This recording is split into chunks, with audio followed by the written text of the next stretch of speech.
A lot of commenters asked me to make dandelion wine, or talked about dandelion wine. I decided I would make some dandelion mead instead. So it's basically the same thing except using honey instead of white sugar.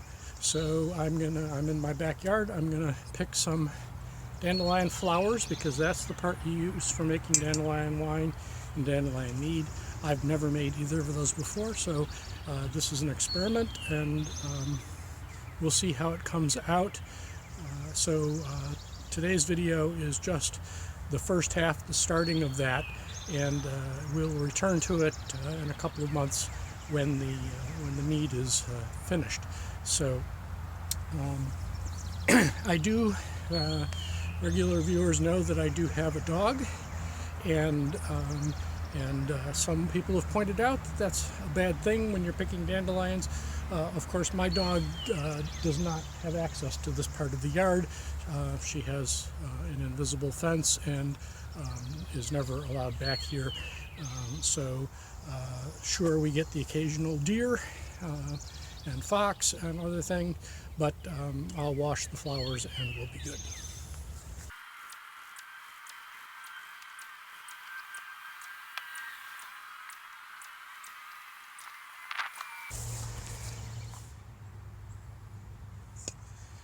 Okay, so the next step is to separate the yellow petals from this green base of the flower. That would be very bitter based on my experience with eating dandelions. And then once we have the petals separated, we make a tea out of the yellow petals, and then use that as the water portion of our mead. Well, picking those dandelions was hard on my back, and now we have the tedious job of separating the petals to make the dandelion tea that will become the dandelion mead.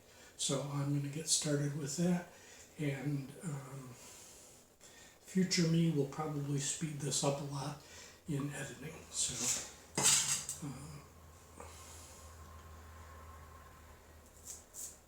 basically I want to just get the yellow part of the flower.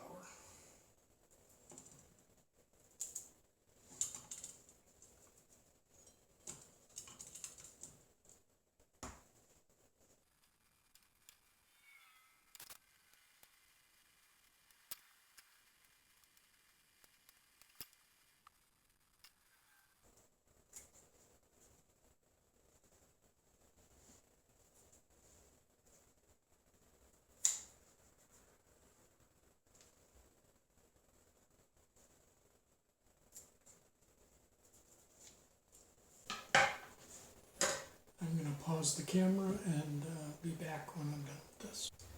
Oh, that was tedious. It took me over an hour, but now I have nothing but petals, dandelion petals here, and we have to steep those to make a dandelion petal tea.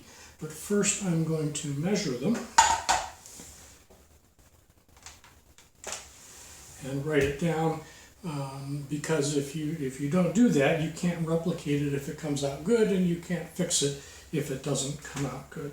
So I'm going to measure it two different ways in case you want to do this at home along with me. So I'm going to put these in here, trying not to spill them too much.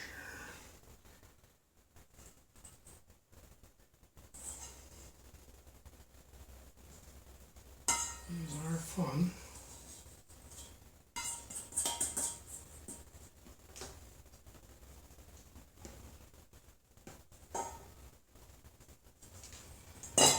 Okay, so that's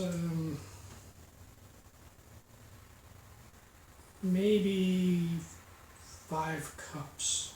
Okay, 4 3/4 cups maybe. And That's 4.8 ounces.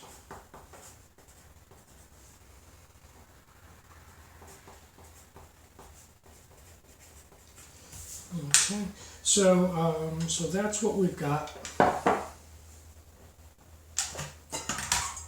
And I'm going to go over and get some hot water to steep this into tea.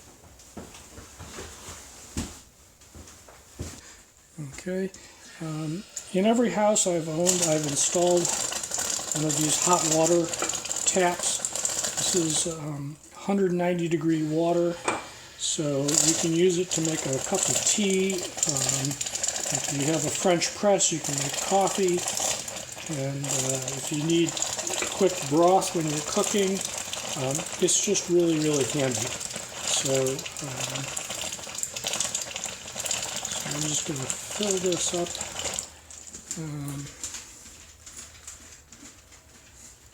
Let me get a spoon.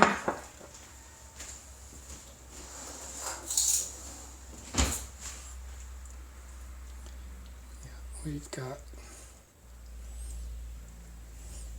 a good tea going there.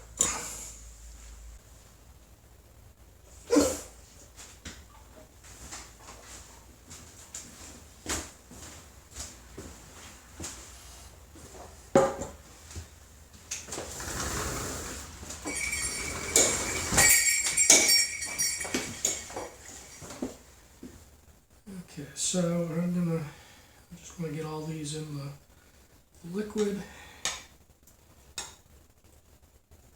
and let them steep. And in the meantime,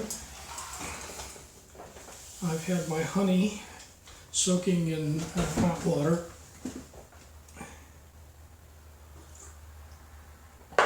to make it easier to pour into our fermentation vessel. So we'll get the honey in there while the dandelion petals steep, and give those some time. And then the hot water from this will help push any remaining honey through. Okay. I've got 3 pounds of clover honey. Clover honey is most of what's available.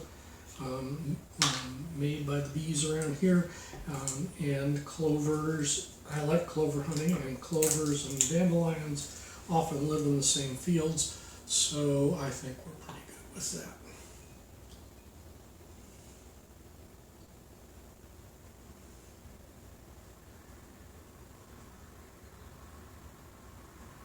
So I heat this up not to cook the honey, but just to make it pour easier.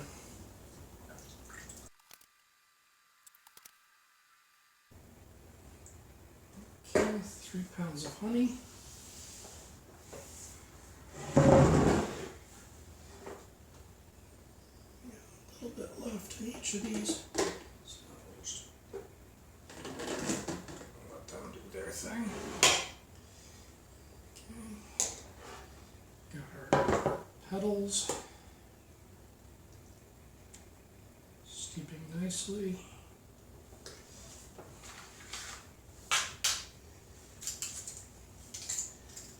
Okay, and the only other ingredient I'm going to put in this is yeast. Okay,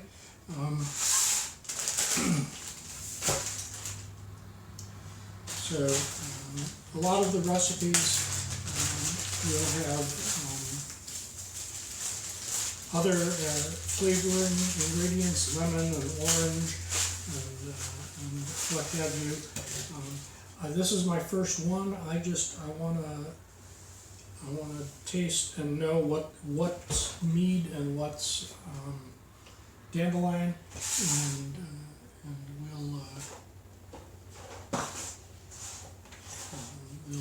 we'll go from there.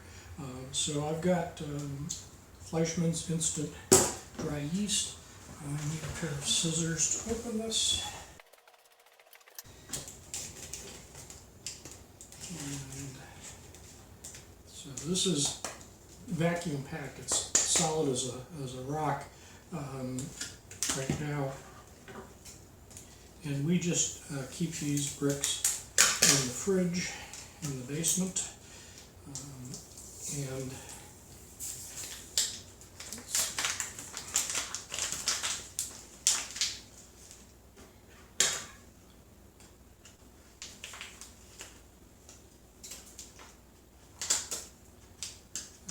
open.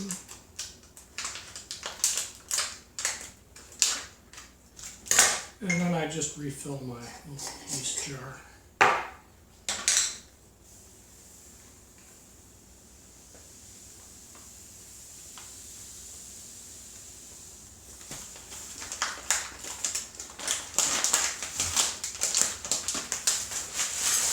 And that'll go back in the fridge for storage.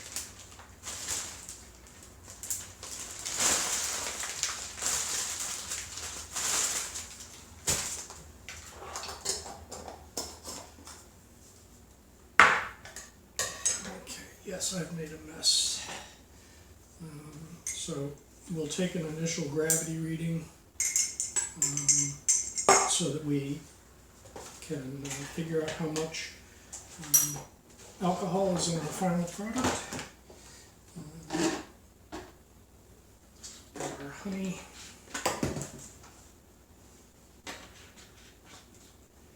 And doing its thing.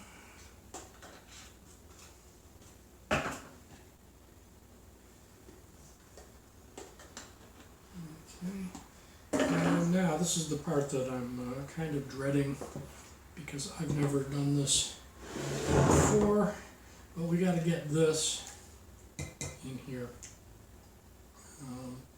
So that should be fun. So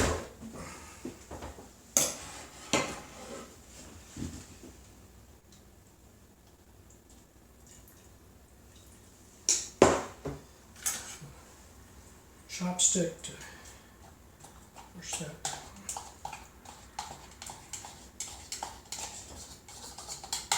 Okay, reasonably well.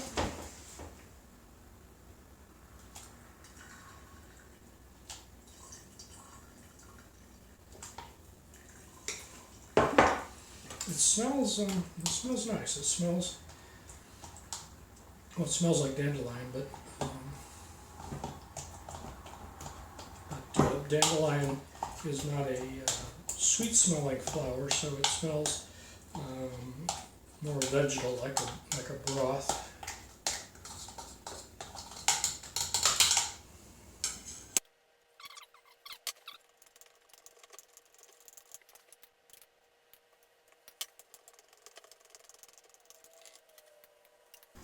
Now, obviously, at some point in the fermentation process, we're going to have to remove all this solid material.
Okay,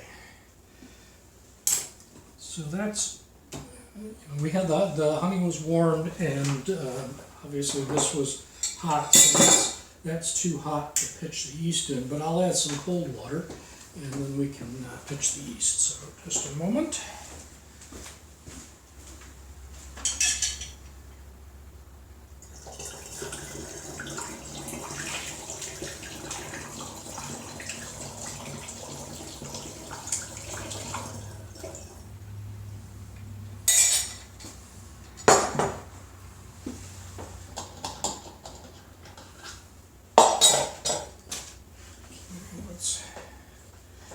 Mix that up. Make sure all the honey is dissolved.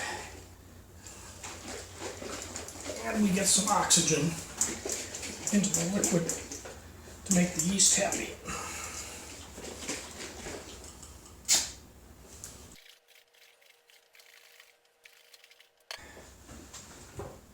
Get some more cold water.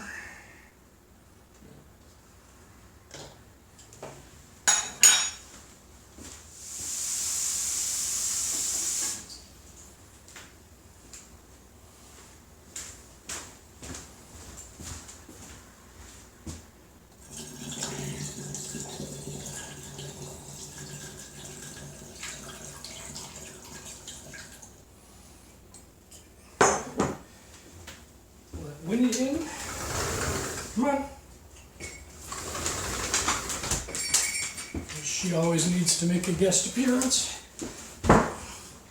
Okay, so I know from experience that this level is a gallon. So we have a gallon of potential mead here.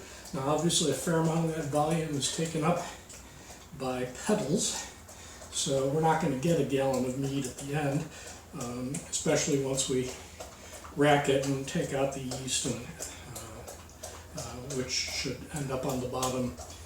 Hopefully the petals will end up on the bottom as well, make it even easier to rack. But we're ready to pitch the yeast. Well, first let me take a gravity reading so that we know where we're starting, how much sugar is in the solution, so we know how much the yeast can turn into alcohol.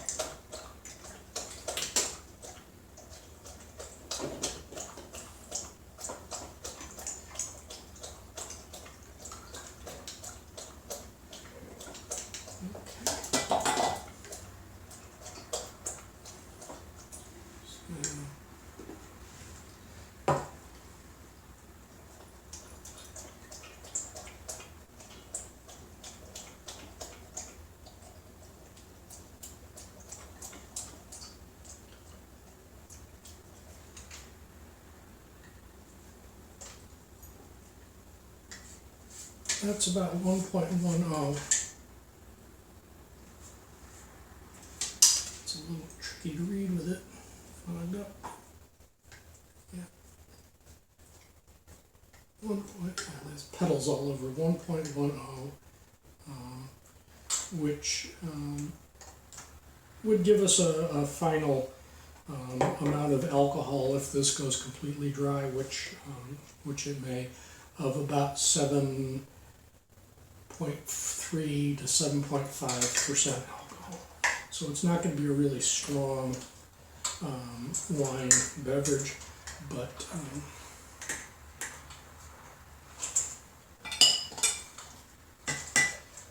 it'll be good, I hope. So okay. So now it's time to pitch the yeast. Just get a dry funnel. And you want to use a dry funnel for this, otherwise none of the yeast actually gets in. And I'm going to put a teaspoon of yeast in, which is what I used the last time I made mead, and that worked out just fine.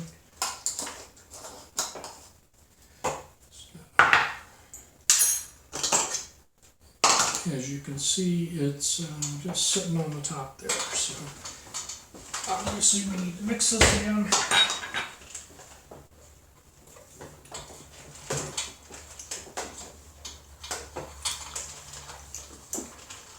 It's a little harder when it's full.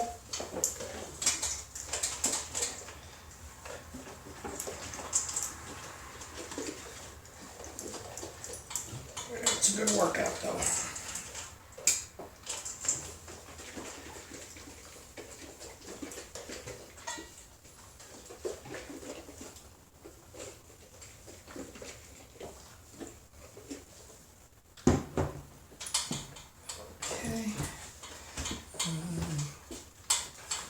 I'm going to go put some water in my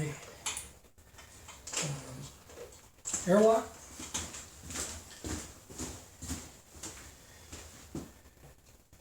And that'll allow the carbon dioxide to escape without any nastiness, bacteria or bugs or anything getting in. So it means that the only biology going on in here will be our yeast, and we'll keep them happy. That's it for this episode, because this will take months. So when I will rack it, and when it's bottling time, I'll make another video. So this will probably ferment actively for 2 to 3 weeks, maybe a little longer, but slower. And then it just needs to sit and rest after we rack it for a long time. Mead just needs time to think things through and mellow before you want to bottle it and drink it. So again, it'll be a few months before we finish this, but I wanted to do this while the dandelions are blooming, so you can get out and make yourself a batch if you want to as well.